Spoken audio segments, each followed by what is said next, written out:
இந்த மோதல்களுக்கு, இந்த தாக்குதல்களுக்கு அடிப்படையில் ஆர்எஸ்எஸ் தான் காரணம் என்று அறிக்கை வழங்கி இருக்கிறார்கள். ஆர்எஸ்எஸ் தொடர்ந்து பொய்களையும் புனைக்கதைகளையும் அவிழ்த்துவிட்டு கொண்டு இருக்கிறது அப்படிங்கிறது தான். ஆர்எஸ்எஸ் விமர்சனம் பண்றது, ஆர்எஸ்எஸ்க்கு எதிராக பேசுவது, அது கூட சங்கிகளை பொறுத்த வரைக்கும் அதுவும் ஒரு விதமான பிளாஸ்பமி. பாசிச தன்மை கொண்ட குணாம்சங்கள் இந்த அமைப்பிடம் இருக்கிறது என்பதற்கு இப்போ நடக்கக்கூடிய விஷயமும் ஒரு சான்று. வானளாவிய அதிகாரம்ங்கிறது அமலாக்கத்துறைக்கு கொடுக்கப்பட்டது. அப்பவே சிபிஎம் மாதிரியான கட்சிகள் இப்படி கொடுக்காதீங்க, அமலாக்கத்துறை மத்திய அரசனுடைய ஆயுதமாக பயன்படுத்தப்படுகிற சூழலில் இந்த எல்லையற்ற அதிகாரம்ங்கிறது எதிர்க்கட்சிகளை வேட்டையாடுவதற்கு, ஒரு அரசியல் எதிரிகளை பந்தாடுவதற்கு, பழிவாங்குவதற்குத்தான் உதவும் அப்படிங்கிற அந்த விமர்சனம் ஏற்கனவே சிபிஎம் சார்பாக வைக்கப்பட்டது. ஆர்எஸ்எஸ் அப்படியே நிதி ஒழுக்கத்தின் உச்சகட்டமாக இருக்கிறதுனா அவங்க வரவு செலவை தாராளமாக மக்கள் பார்க்கட்டும் அல்லது தணிக்கை செய்து காட்டட்டும் அப்படின்னு முன்வரணும் தானே. இப்போ அதுக்கு அவங்க முன்வரலங்கிறதே அவர்கள் மறைப்பதற்கு, அவர்கள் ஒழிப்பதற்கு நிறைய விஷயங்கள் இருக்கு அப்படிங்கிறத காட்டுது. ஆர்எஸ்எஸ் தலைவர் மோகன் பகவத் என்னதான் உருண்டு புரண்டு நாங்கள் பாடி ஆஃப் பிரைவேட் இண்டிவிஜுவல்ஸ் அப்படின்னு எத்தனை முறை சொன்னாலும் பதிவு செய்ய மறுப்பதுங்கிறது பக்கா ஃப்ராட். பீப்புள்ஸ் டெமோக்ரஸி நவம்பர் 10-16 வாரத்துக்கான தலையங்கம். ஆர்எஸ்எஸ் தொடர்ந்து பொய்களையும் புனைக்கதைகளையும் அவிழ்த்துவிட்டு கொண்டு இருக்கிறது அப்படிங்கிறது தான் தலையங்கத்தினுடைய தலைப்பு. சமீபத்தில் ஆர்எஸ்எஸ் குறித்த ஒரு சர்ச்சை ஓடிட்டு இருக்கு. ஏன்னா ஆர்எஸ்எஸ் ஒரு பதிவு செய்யப்படாத அமைப்பு, அதை ஒட்டி தான் டிபேட்டுங்கிறது நடந்துகிட்டு இருக்கு. இப்போ பொதுவாக மதங்களுக்கு எதிராக, கடவுளுக்கு எதிராக பேசுனா பிளாஸ்பமின்னு சொல்லுவாங்க. அது ஒரு பயங்கரமான தவறு, குற்றம் அப்படின்னு. அதே போல் ஆர்எஸ்எஸ் விமர்சனம் பண்ணுறது, ஆர்எஸ்எஸ்க்கு எதிராக பேசுவது, அது கூட சங்கிகளை பொறுத்த வரைக்கும் அதுவும் ஒரு விதமான பிளாஸ்பமி. பேசவே கூடாது யாரும். விமர்சனத்துக்கு அப்பாற்பட்டது, குறைபாடுகளுக்கு அப்பாற்பட்டதுங்கிற லெவலில் தான் ஆர்எஸ்எஸ் வச்சுருக்காங்க. அதனால் ஆர்எஸ்எஸ்னுடைய அந்த அன்ரெஜிஸ்டர்ட் ஸ்டேட்டஸ், இதை பற்றி வாத பிரதிவாதம் நடப்பது என்பதே அவர்களுக்கெல்லாம் எரிச்சலை ஊட்டுகிற விஷயமாக இருக்கு. ஒரு அமைப்புன்னு இருந்தால் விமர்சனம் வராதா? ஒரு அமைப்புன்னு இருந்தால் எதிர்பக்கம் இருக்கிறவங்க குற்றம் குறைகளை சொல்ல மாட்டாங்களா? கேட்டுட்டு அதுக்கு பதில் சொல்லிட்டு போக வேண்டியது தானே. எதுக்கு அப்படியே கொதிச்சு கொந்தளிச்சு எழ வேண்டிய அவசியம் என்னங்கிறது தான் கேள்வி. இப்போ ஆர்எஸ்எஸ்னுடைய துவக்க கால தலைவர்கள் ஜெர்மனியில, இத்தாலியில இருந்த பாசிஸ்டுகளோட நெருக்கமான உறவை வைத்திருந்தார்கள் அப்படிங்கிறத நம்ம பார்த்தாலே எதையும் சகிக்க மாட்டோம். அந்த பாசிச தன்மை கொண்ட குணாம்சங்கள் இந்த அமைப்பிடம் இருக்கிறது என்பதற்கு இப்போ நடக்கக்கூடிய விஷயமும் ஒரு சான்று. இந்த மாதிரியான ஆர்எஸ்எஸ்ஸை புகழ்ந்து நம்முடைய பிரதமர் பேசுகிறார். எங்க பேசுறாரு?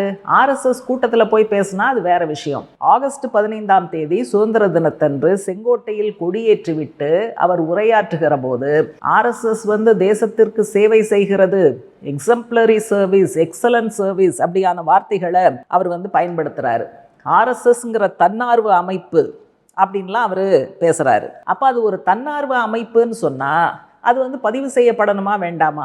எங்கேயாவது ஒரு இடத்துல பப்ளிக் முன்னால அல்லது இந்த சமூகத்தின் முன்னால அவங்களுடைய நடவடிக்கைகள், அவங்களுடைய வரவு செலவு, அவங்க வாங்குகிற எக்கச்சக்கமான நன்கொடைகள், மற்ற விஷயங்கள், அதற்கு கணக்கு காட்டுவது, எங்கேயாவது ஒரு இடத்துல அக்கௌண்டபிலிட்டி இருக்கணுமா வேண்டாமா? நாங்கள் அன்ரெஜிஸ்டர்ட்னு சொல்லிக்கிட்டே என்ன வருது, என்ன போகுது, என்ன நடக்குதுன்னு யாருக்கும் நாங்கள் சொல்ல மாட்டோம். We are not answerable to anybody, we are not accountable to anybody அப்படின்னு ஒரு அமைப்பு இப்படி பேசிகிட்டு இருக்கு.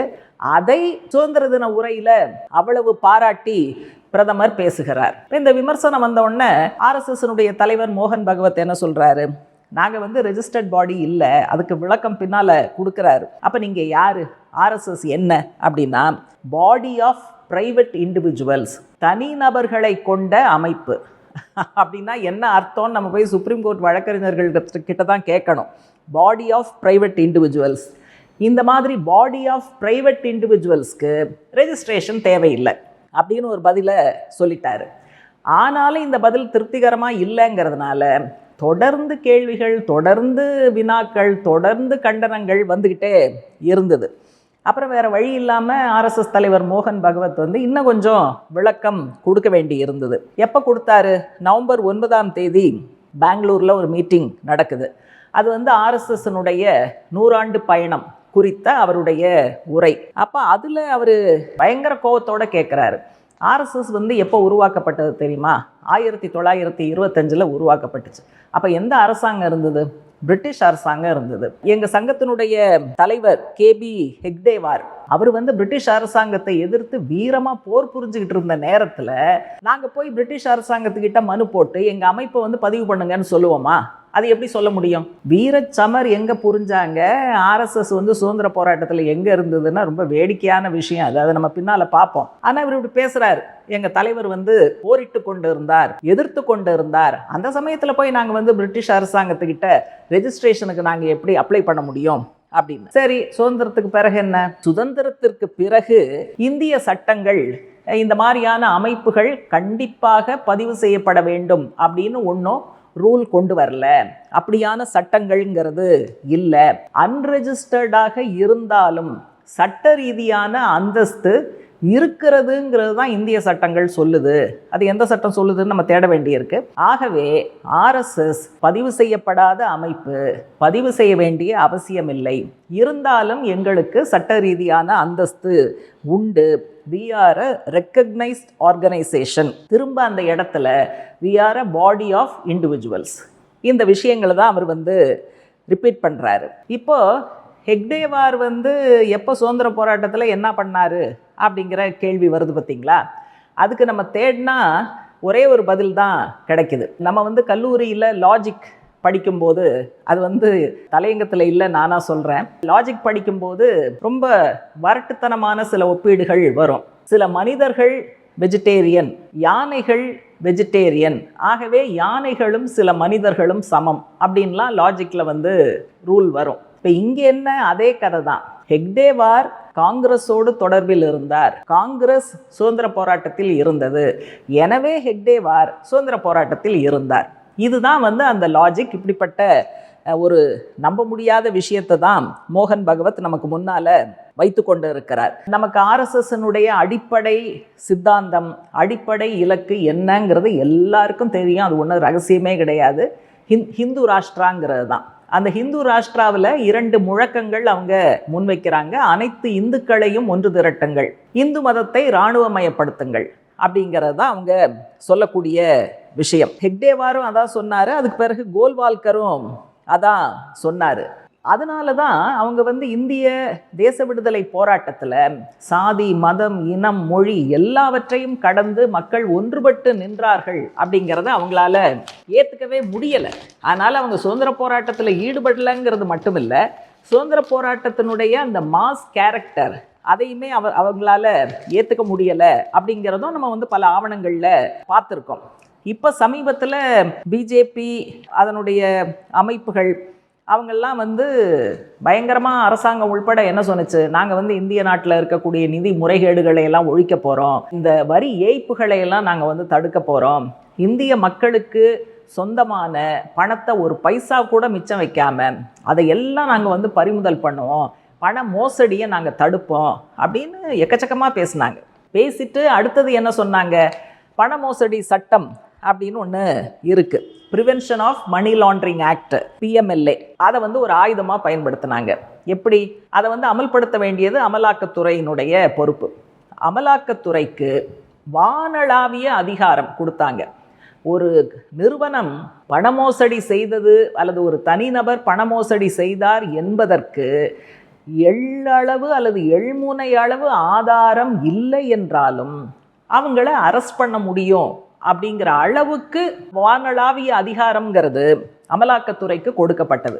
அப்போவே சிபிஎம் மாதிரியான கட்சிகள் இப்படி வந்து கொடுக்காதீங்க, அமலாக்கத்துறை வந்து மத்திய அரசினுடைய ஆயுதமாக பயன்படுத்தப்படுகிற சூழலில் இந்த எல்லையற்ற அதிகாரம்ங்கிறது எதிர்க்கட்சிகளை வேட்டையாடுவதற்கு ஒரு அரசியல் எதிரிகளை பந்தாடுவதற்கு பழிவாங்குவதற்குத்தான் உதவும் அப்படிங்கிற அந்த விமர்சனம் ஏற்கனவே சிபிஎம் சார்பாக வைக்கப்பட்டது. அதுக்கு பிறகு நடந்த பல வழக்குகள் நிறைய நம்ம உதாரணம் சொல்ல முடியும். அதிலெல்லாம் நிச்சயமாக ஒரு துரும்பு ஆதாரம் கூட இல்லாம எதிர்க்கட்சிகளை வேட்டையாடுவதற்காக அமலாக்கத்துறை முழுக்க முழுக்க பயன்படுத்தப்பட்டது அப்படிங்கிறது நமக்கு முன்னால ஏகப்பட்ட உதாரணங்கள்ங்கிறது இருக்கு. இவ்வளோ பேசுகிற பிஜேபி அதனுடைய தாய் அமைப்பு தந்தை அமைப்பு தான் ஆர்எஸ்எஸ். நாங்கள் மோசடியை தடுப்போம், வரவு செலவை ஒழுங்காக வைப்போம், நாங்கள் வர்ற நிதியை விடமாட்டோம்லாம் பேசுகிறீங்க. அப்போ உங்கள் தாய் அமைப்பு தந்தை அமைப்பு ஆர்எஸ்எஸ் அதனுடைய வரவு செலவு என்ன, எவ்வளோ நிதி வருது, எவ்வளோ வருமானம் வருதுன்னு ஏன் நீங்கள் பார்க்க மாட்டேங்கிறீங்க? அவங்க ஏதாவது மோசடி பண்ணுறாங்களா அப்படிங்கிறத ஏன் உங்கள் அமலாக்கத்துறை பார்க்க மறுக்கிறது? இப்போ இந்த கேள்வி வருமா வராதா? இந்த கேள்வி வந்தது உடனே மோகன் பகவத் என்ன சொல்கிறாரு, அதெல்லாம் என்ன வருமானம், அதெல்லாம் முக்காவாசி நன்கொடை யார் கொடுத்தா? எங்களுடைய தொண்டர்கள் கொடுத்தாங்க அல்லது சில அதிகாரிகள் கொடுத்தாங்க அப்படின்னு ஒத்த வரியில் அதை ஒரு லேசாக பேசி அவர் கடந்து போயிட்டாரு அப்படிங்கிறது தான் நமக்கு தகவல்கள் வருது. இப்போ என்ன கேள்வி வருது? பாடி ஆஃப் பிரைவேட் இண்டிவிஜுவல்ஸ், பதிவு செய்யப்படாத அமைப்பு, உங்களுக்கு ஏன் இவ்வளோ கொட்டுது? அப்போ நீங்கள் பிரைவேட் இண்டிவிஜுவல் சேர்ந்த ஒரு அமைப்புங்கிற பேரில் அந்த திரையில் நீங்கள் வரவு செலவை யாருக்கும் காட்ட மாட்டோம், சொல்ல வேண்டிய அவசியம் இல்லை அப்படின்னு நீங்கள் சொல்கிறீங்கன்னு சொன்னால் உள்ளுக்குள்ளே நிறையா பிரச்சனைகள் இருக்குது அப்படிங்கிறது தான் வருது. ஆர்எஸ்எஸ் அப்படியே நிதி ஒழுக்கத்தின் உச்சகட்டமாக இருக்கிறதுனா அவங்க வரவு செலவை தாராளமாக மக்கள் பார்க்கட்டும் அல்லது தணிக்கை செய்து காட்டட்டும் அப்படின்னு முன்வரணும் தானே. இப்போ அதுக்கு அவங்க முன்வரலங்கிறதே அவர்கள் மறைப்பதற்கு, அவர்கள் ஒழிப்பதற்கு நிறைய விஷயங்கள் இருக்கு அப்படிங்கிறத காட்டுது. அடுத்து ஆர்எஸ்எஸ்னுடைய சித்தாந்தம், அதனுடைய செயல்பாடுகள், ஸ்தாபன கட்டமைப்பு அப்படின்னு பார்க்கும்போது பல விஷயங்கள் அவங்க வெளியே சொல்கிறது கிடையாது. ஒமிஷன்ஸ், கமிஷன்ஸ், ஃபால்ஸ் கிளைம்ஸ் இதெல்லாம் தான் கூடுதலாக முன்னுக்கு வருது. இந்த பீப்புள்ஸ் டெமோக்ரஸியினுடைய கடந்த கால பல இதழ்களில் அல்லது தலையங்கங்களில் ஆர்எஸ்எஸ்னுடைய இப்படிப்பட்ட பல முக்கியமான அம்சங்களை அம்பலப்படுத்தி காட்டியிருக்கோம். குறிப்பாக அரசமைப்பு சட்டத்தினுடைய அடிப்படை விழுமியங்களுக்கு முரணாக ஆர்எஸ்எஸ்னுடைய சித்தாந்தம் இருக்கிறது அப்படிங்கிறதையும் நம்ம சுட்டி காட்டியிருக்கோம். ஆனால் மோகன் பகவத் என்ன பேசுறாரு? அரசமைப்பு சட்டத்தில் ஆர்எஸ்எஸ்க்கு நம்பிக்கை உண்டு, அதே போல தேசிய அடையாளங்கள் மேல ஆர்எஸ்எஸ்க்கு நம்பிக்கை உண்டு, அதாவது தேசிய கொடி, அதே போல தேசிய கீதம், இந்த மாதிரியான விஷயங்கள எங்களுக்கு நம்பிக்கை உண்டுங்கிறாரு. அது வாயில பேசுற விஷயம்தான்.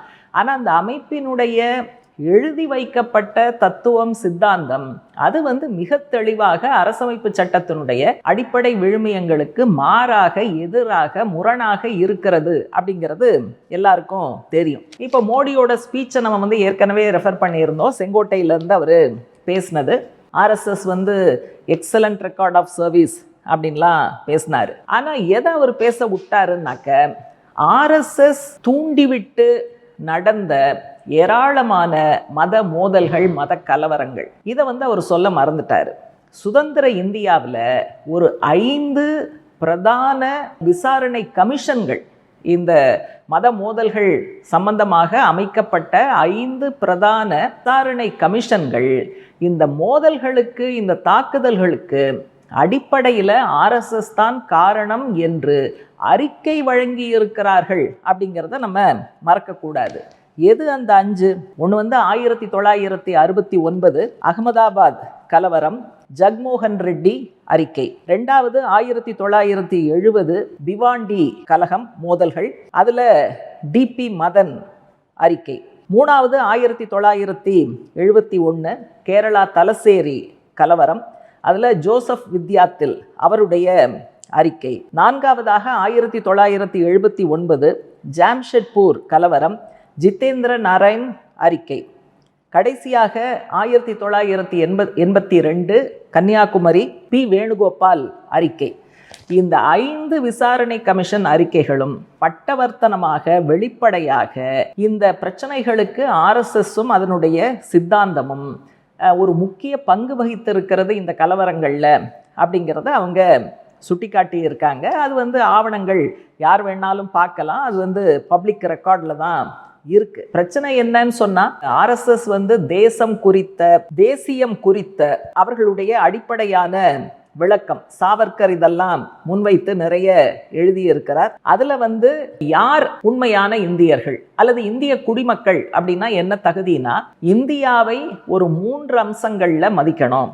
ஒன்று மாத்ருபூமி, 2வது பித்ருபூமி, 3வது புண்ணிய பூமி. தாய் நாடாக, தந்தை நாடாக, புண்ணிய தேசமாக மதிக்கக்கூடியவர்கள் அவங்க தான் இந்திய குடிமக்களாக இருப்பதற்கான தகுதி பெற்றவர்கள்னு. இது அரசமைப்பு சட்டத்திற்கு முற்றிலும் எதிரானது இல்லையா? அரசமைப்பு சட்டம் மதம் எதுவாக இருந்தாலும் பிரச்சனையே கிடையாது. இந்திய குடிமக்கள் எந்த மதத்தை சார்ந்தவர்களாக இருந்தாலும் இவை எந்த வேறுபாடும் இல்லாமல் சமத்துவம் பெற்றவர்களாக, அனைத்து உரிமைகளும் பெற்றவர்களாக, சுதந்திர மனிதர்களாக அவர்கள் இருப்பதற்கு உரிமை உண்டு அப்படிங்கிறது தான் அரசமைப்பு சட்டம் சொல்லுகிறது. அதனால் நீங்கள் எத்தனை வருஷம் ஆனாலும், இப்போ 100 வருஷம் ஆச்சுன்னு கொண்டாடிட்டு இருக்கீங்க, இன்னும் எத்தனை வருஷம் ஆனாலும் ஆர்எஸ்எஸ்னுடைய அடிப்படை சித்தாந்தம் மாறப்போவது கிடையாது. அரசமைப்பு சட்டத்தினுடைய விழுமியங்களுக்கு அவங்க நேரெதிராகத்தான் இருக்கிறார்கள் என்பதும் மாறப்போவது கிடையாது. இந்திய கட்டமைப்பினுடைய அடிப்படை அஸ்திவாரமான மதச்சார்பின்மை, ஜனநாயகம், இதற்கெல்லாம் எதிராகத்தான் அவர்களுடைய சித்தாந்தம் இருக்கிறது என்பதெல்லாம் மாறப்போவது கிடையாது. அதனால ஆர்எஸ்எஸ் தலைவர் மோகன் பகவத் என்னதான் உருண்டு புரண்டு நாங்கள் பாடி ஆஃப் பிரைவேட் இண்டிவிஜுவல்ஸ் அப்படின்னு எத்தனை முறை சொன்னாலும் பதிவு செய்ய மறுப்பதுங்கிறது பக்கா ஃப்ராட். அதை அவர் என்ன வார்த்தைகள் போட்டு என்ன முலாம் பூசினாலும் அதை மறுக்க முடியாது அப்படிங்கிறது தான். அதனால ஆர்எஸ்எஸ் இனிமேலாவது தங்களுடைய ஒட்டுமொத்த நடவடிக்கைகளை, கொள்கைகளை, அதே போல வரவு செலவு விவகாரங்களை மக்கள் முன்னாலே வைப்பதற்கு முன் வருவதுதான் நல்லது என்று தலையங்கம் ஆலோசனை கொடுத்து முடிக்கிறது.